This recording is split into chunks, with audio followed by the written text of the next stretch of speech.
Hey guys, this is Aaron from Raven Dark Creations. This is an instructional on how to put together a creature suit that I made for a client. So this is more me explaining how to put this thing together for my client, but I figured it'd be kind of neat for you guys to see one of my larger builds and to see what I can do as far as custom work goes. Not everything is this complicated. This one's like movie level of sophistication and some things. So just run through the parts real quick. This is what you'll need to put together. We have the left side legs, the tail section. We have a backpack that everything kind of attaches to, and some padding that fills all the forms out, the gloves and mask. And then on the top over here we have the chest section that just locks in place once you're in there. Those are some battery packs and an Arduino to control the light system. The other legs, these are the back spikes that go along there, and then that is the back section, the skin that lays over everything, and this has a whole light system and fog system built in as well, so which I'll show you when we get to that step. So yeah, we'll just get started assembling. So we start with the backpack. And again, everything kind of attaches to this. So you'll notice I have this label LT and RT, so it's left top and right top. Once you get this in the mail, it would probably be best to go ahead and use some PVC glue that you can get at pretty much any hardware store and just lock these things in place. It stays together pretty well and it's an arch, so it's gonna, once it's actually in place, it'll support itself. So these just kind of pressure fit in, and you just match up RT and RT right there, and RT or RB and RB for right bottom. If anything is loose, you can just tighten it. There are some wing nuts, which I can show you on some of these other steps. So if anything gets loose, you just tighten it. You can tighten the wing nuts with your hand and a screwdriver. And if you want to keep it all together, I'd recommend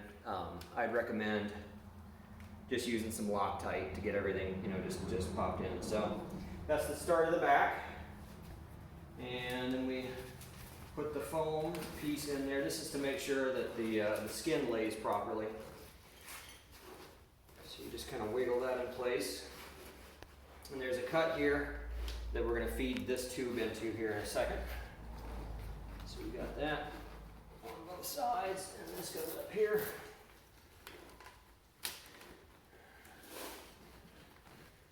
And this is cut so that you can sneak it in right there. It doesn't disrupt anything, and it sits nice and even. So that's the backpack, the beginning of it. Now the next step is to get the leg rig in place, and to do that we have to undo some bolts. All the hardware comes pre-done. It's in position already. And these I didn't have space for wing nuts, or for the wing nuts. So you got regular nuts on these. So we just pull those out. And I'll list, these are a standard size nut, so in bolt, so I'll list that when you get the kit. So what we have to do now is, I don't know if you can get down and maybe see from the side over here, this piece comes through the foam and starts to lock in right here. So we can get that one wedged in, and this is another one that I would glue. I don't have that one bolted right now. So actually, let's get the sides. I'll get the sides first. You really want to jam them in there really solidly. All right, so we are in there, and now it's just a matter of pushing it in so we can get our bolts in place. And you really, like I said, you really want to get this snug. This is another one that I would this is really the main joint right here. So I would definitely, if you have the space to store it like this, I would definitely use the PVC glue to get this locked in. And I'm gonna get this so you don't see me fumbling around a little bit lining these holes up. I'll come back when we have that bolted in. It'll just be a minute or two. All right, after a little manhandling and wiggling the thing, we got it in there.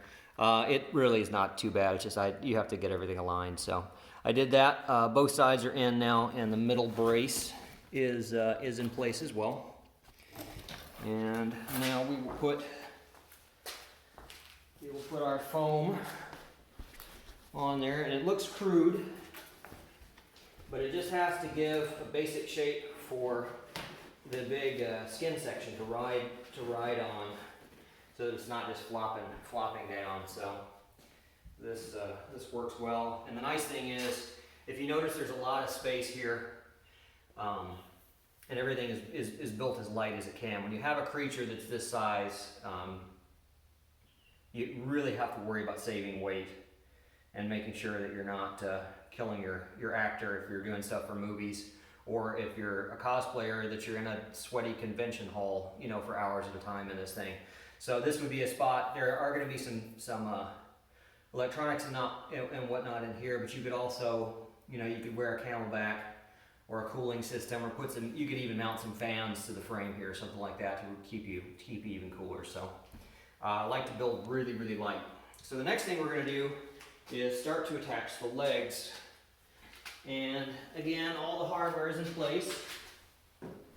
And when things are labeled, we're looking from the creature's perspective. So left side is like if you're looking forward, like you're the monster. I start with this second leg, just because it's a bit easier. And we get it slotted in place.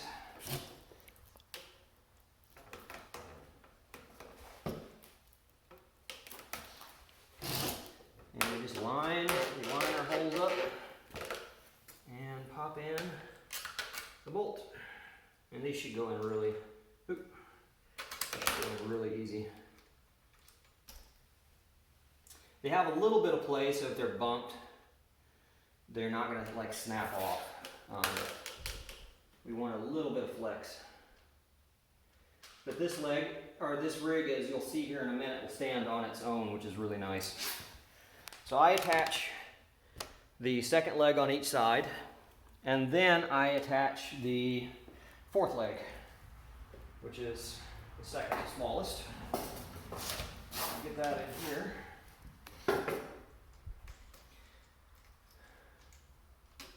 And that'll allow us to stand this thing up and get it where we can work on it standing up, which is a little easier.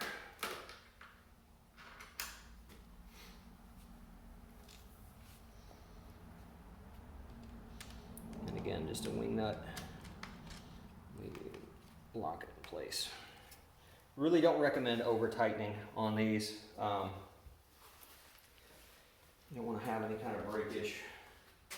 And the same thing on this side. There we go. And kind of prop it up. It helps if you have someone working with you, but you can do it by yourself.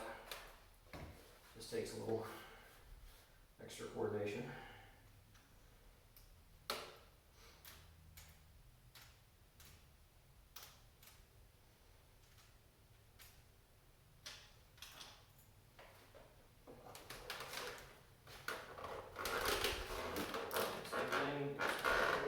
Until the holes are lined up.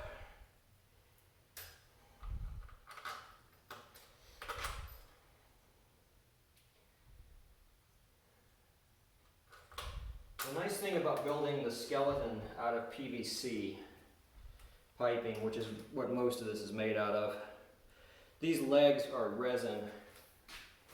They're hollow cast resin. And you see how stable this thing is. Even with 3 legs, it's already standing on its own. So it's very light as part of that.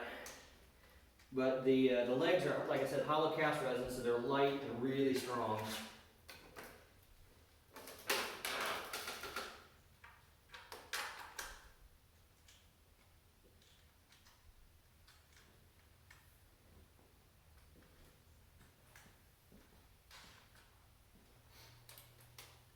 And what I'm going to do here, so now that you can see this, the rest is just repeating the same steps.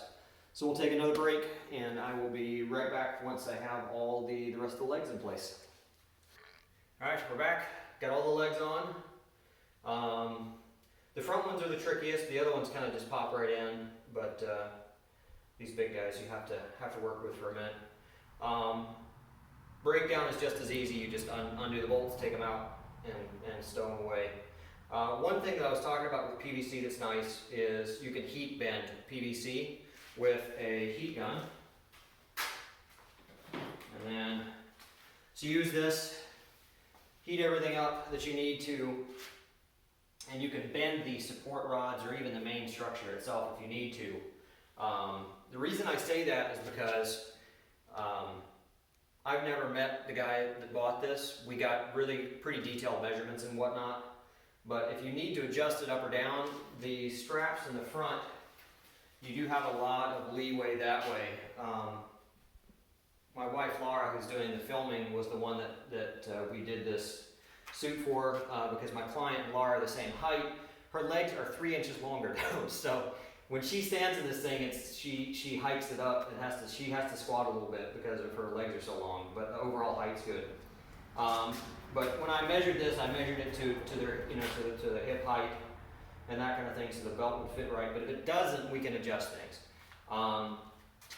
And you basically would heat the legs up, the ones that are actually hitting the ground and are supporting this. Again, the second and fourth legs are the key ones that you need to really be sure are kind of anchoring the suit, because you can see it stands by itself this way, which is important because it gets heavier and heavier the more stuff we add to it.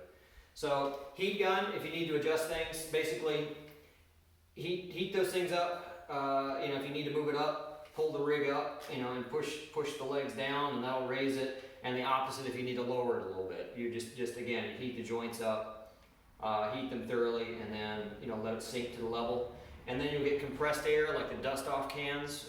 Turn them upside down, and that will free spray it right down, and that'll lock it in place instantly, so you don't have to sit there and wait for it to cool for half an hour. So that's an adjustment that can be made on any of these suits that needs to happen. You can also adjust the pose that way, and I played around with that. If you want some of the legs closer together, or in a little bit different, I wanted this to look like it was walking. So the back leg's up like it was just ready to come forward. These guys are kind of locked together and pointing that way, and then these are unit as well. It's more pronounced on the other side where 2 legs are together and then 2 legs are together, so it creates kind of a gap and looks really neat. But if you want to play around with that, you can totally do that. You really won't be able to get away with much with the lead legs because they're a little heavy. These are sculpted out of freeform air and are not rotocast, so they're heavier. But like I said, this leg, as long as the second and the fourth are good on this suit, we're fine. And most of the other suits I'll be building with these legs are going to have from small to big, and then it's going to go back down one like this one, and we'll have those stick out the front, so we won't have the huge legs like this one has. I mean, these things are 3 feet tall, maybe a little more. So you can totally take the third one or the fifth one and have those stick up. I had it at one point where the leg was like reaching out. I brought it back down because my client's going to be going to conventions and really wanted someone walk through an aisle without having a leg, this big spider leg or centipede leg sticking out and tripping somebody. So I pulled them a little closer, but you can totally play around with that and reposition the legs as whatever pose you want, basically, if you want to take the time. So that's that on posing. The next step is going to be putting the skin layer on, and you see all these little spikes. They go through the skin layer and will anchor the big back spikes, and everything's labeled, everything's numbered and whatnot. So this skin section is made out of latex, and you can see I've already put in the lower spikes. There is a whole light system built in, so LEDs will glow through the skin, and we have a fog setup in here as well. so that there's going to be a fog machine that runs out, and it'll have there are little ports cut into the skin, so it's going to do that. So now we take this and we put it in place, and this is anchored on in the front here by two heavy-duty leather straps.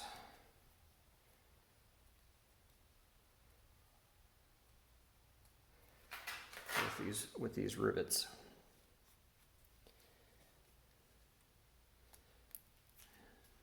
This is a step that if you can have somebody help you, it'd probably make it a little easier. I like to get these anchored in place so I'm not fighting the skin wandering around on me, and I just support the screws with my fingers there, and then just put those in. And you can tighten those down. If you're going to leave this built, you can Loctite it in place. But we're not going to do that because we have to ship it.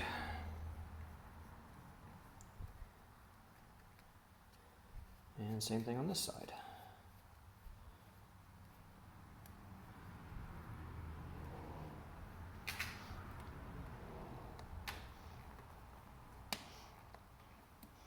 And the nice thing with this latex is it does stretch just a little bit, so you can get it in place, and it's not quite high enough. So we'll pull it up.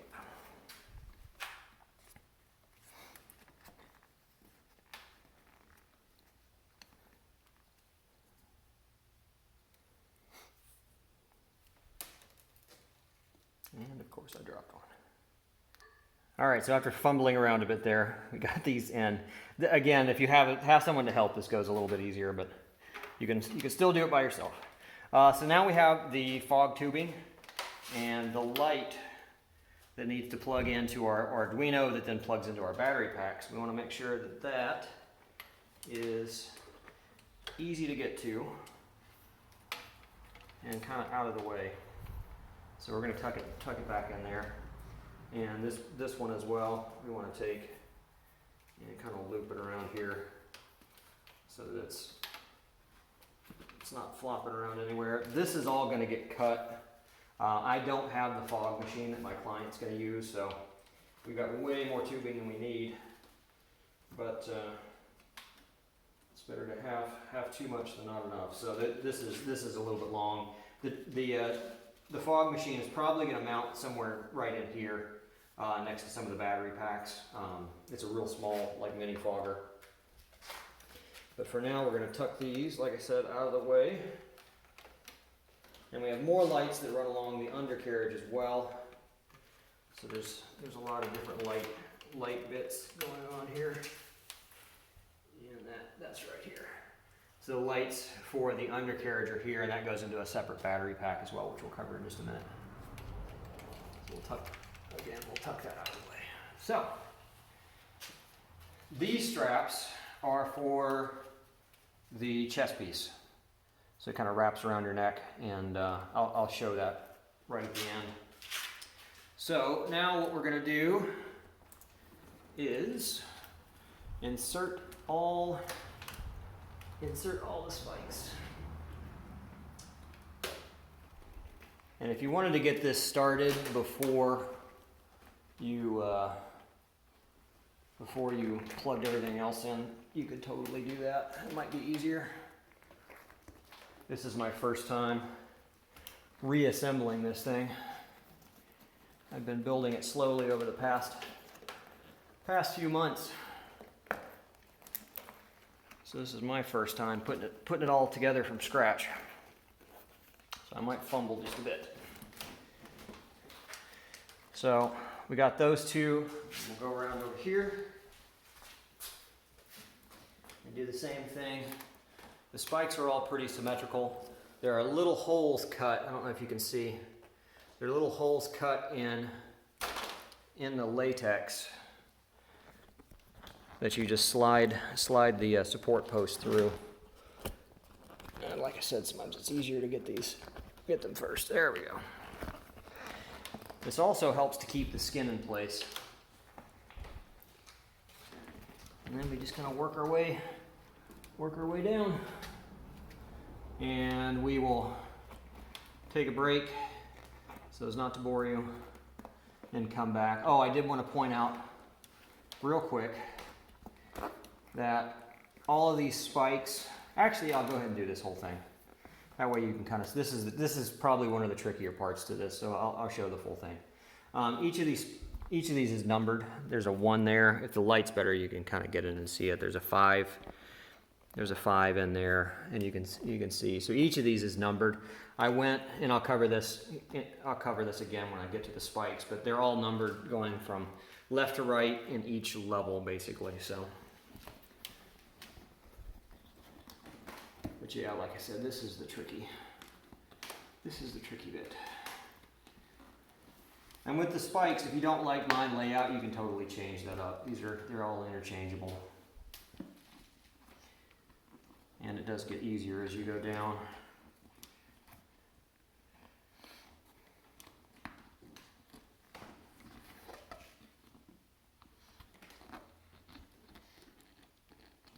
You can never have too many spikes. That's right. That's always my problem with making any monsters.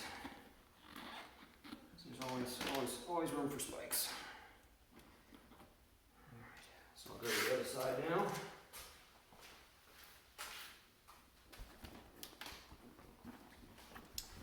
And we'll work. This one you can see really clearly. There's number 8. Right under my thumb. So there's number 8.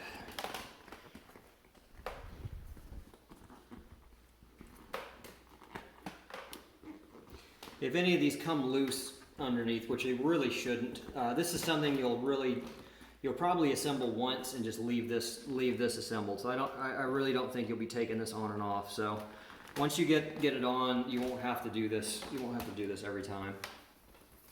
That's looking good. And another spike there.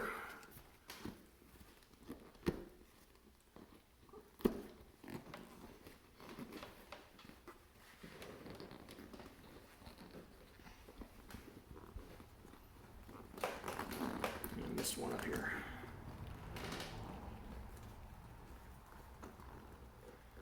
There we go.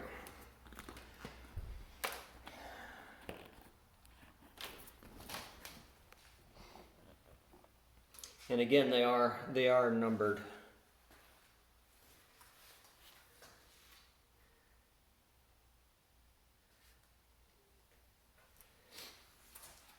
So now we start with our spikes.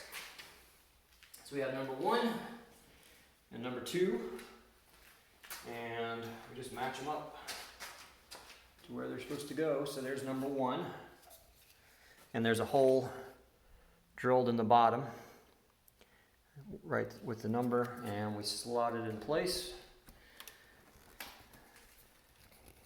Now this is a step. These pressure fit pretty well. To make sure that these stay on, I would get some super glue, just regular super glue.